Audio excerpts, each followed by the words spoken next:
ఇదిగో మా తమ్ముడు ఈయన. ఆ ఫోటోలో, ఆ కట్టల ఎంచే ఫోటోలో ఎవరున్నారండి? వీడియోలో కట్టలు పైసలు ఎంచే వీడియోలో ఎవరున్నారు? ఈ ముఖం ఉందా? సంబంధం లేని విషయం, మాకు సంబంధం లేని విషయం తెచ్చి మా మీద ఎందుకు రుద్దుతున్నారు అనేది నాకు అర్థం కావట్లేదు. సెన్సిటివ్ మ్యాటర్ అండి ఇది. కొంచెం ఆచి తూచి వెరిఫికేషన్ చేసుకొని మీరు వేయాలి మీడియాలో, సోషల్ మీడియాలో కానీ మీడియాలో కానీ. దయచేసి చెప్తున్నా, నేను మళ్ళీ చెప్తున్నా, తనది గిన నాది గిన ఇందులో ఇన్వాల్వ్మెంట్ ఉంది అంటే మీరు ఎక్కడికన్నా రమ్మని చెప్పండి, నేను సిద్ధం. మీడియా మిత్రులందరికీ కూడా చెప్తున్నా, నాది ఇన్వాల్వ్మెంట్ లేదు ఈ కేసులో అని అంటే గిన మీరు ఆ సుబ్బు అనే అడ్వకేట్ ని మీరు ఏం చేస్తారనేది నాకు మాట ఇవ్వాలి. సిద్ధమా? దానికి చెప్పండి, సిద్ధమా? చెప్పండి. మీరు ఇంతగనం నన్ను క్షోభ పెట్టాడు కదా, ఇంతగనం నన్ను హరాస్ చేస్తున్నారు కదా, ఎక్కడ చూడు మంగ్లీ. మంచి విషయాలు ఎక్కడా స్క్రోల్ చేయరు. ఈ విషయాలు, ఈ నెగటివిటీని ఎందుకు ఇంత సెన్సేషనల్? మీరు మీడియాను అస్సలు తప్పు పట్టలే నేను. మీడియా అదే చెప్తున్నా. నేను ఏమని చెప్పా? మీడియా ఫ్యామిలీ నుంచి వచ్చా అని చెప్పానా? అదే చెప్తున్నా నేను. మీ పేరేం పేరు? సాగర్ గారు. నేను అదే చెప్తున్నా, మీడియా ఫ్యామిలీ నుంచి వచ్చాను సాగర్ గారు.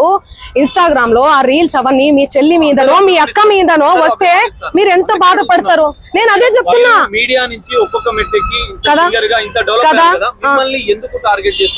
అది మీరు చెప్పాలి. మీరు ఏమనుకుంటున్నారు దానికి సంబంధం? నాకు తెలియదు అది. ఎందుకంటే నేను మీడియాలో వచ్చి ఇంటర్వ్యూలు ఇస్తలేనను, మరి ఏమో నాకే తెలియదు. ఎందుకంటే నా పని చెప్తుంది, నేను పని చేసుకుంటూ వెళ్తున్నా, నేను పాటలు చేసుకుంటా. ఆయన అదే చెప్తున్నాను కదండి, బిగ్ బాస్ కోసం, ఫేమస్ కోసం అని చెప్తున్నాం కదా. ఆయన కేవలం ఫేమస్ అవ్వాలి, ఫేమస్ అయ్యే దానికోసమే ఇదంతా చేస్తున్నాడు. ఆయన మాటలు మీరు చూడండి. నెక్స్ట్ ఇయర్ బిగ్ బాస్ వస్తే నేను వెళ్తాను. శ్రీముఖి అంటే నాకు క్రష్. నాతో మాట్లాడేటప్పుడు కూడా మీతో ఫ్రెండ్షిప్ చేసుకుందామంటే మీరేంది ఆరగంటగా మాట్లాడుతున్నారంటే, అవును కేసు పెడతాము అంటే ఆరగంటగా మాట్లాడకుండా ఎందుకు మాట్లాడతారండి? నేను తప్పు చేయందని. తప్పు చేయని వాళ్ళు ఎవరన్నా మాట్లాడతారు. నేను మీకు వీడియో చూపిస్తాను, ఆగండి, చూడండి ఎలా మాట్లాడుతున్నాడు, ఎట్లా డిమాండ్ చేస్తున్నాడు చూడండి. ఇంతే సౌండ్ అండి ఇది. చూడండి, నువ్వేమన్నా ఆకాశం నుంచి ఊడిపడ్డావా?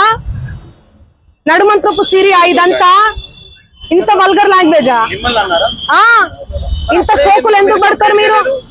ఎలా వస్తానండి? నేను అదే చెప్తున్నా, పనులు ఉన్నాయండి, నాకు ప్రోగ్రామ్స్ ఉన్నాయి. కర్ణాటకకు పోయినాను నిన్ననే. నేను శ్రీదత్త యూనివర్సిటీలో కాలేజ్ లో ప్రోగ్రామ్ కూడా చేశాను. మీరు చూడండి నా అప్డేట్స్ దయచేసి చూడండి. ఇన్స్టాలో నేను పోస్ట్ కూడా పెట్టడం జరిగింది. దీనికి నాకు ఏ సంబంధం లేదు. బాధితులకు దయచేసి పోలీస్ శాఖ వారు న్యాయం చేయండి. నేను బాధితుల డెఫినెట్లీ ఖచ్చితంగా ఉంటా నేను బాధితులకు. ఎట్లా ఫైట్ చేయబోతున్నాము? లీగల్ గా వెళ్తున్నామండి మేమంతా. మా లాయర్ గారు మాట్లాడతారు. నేను ఇప్పటి వరకు మాట్లాడాను కదా, మాట్లాడండి లాయర్ గారు. Please subscribe .news.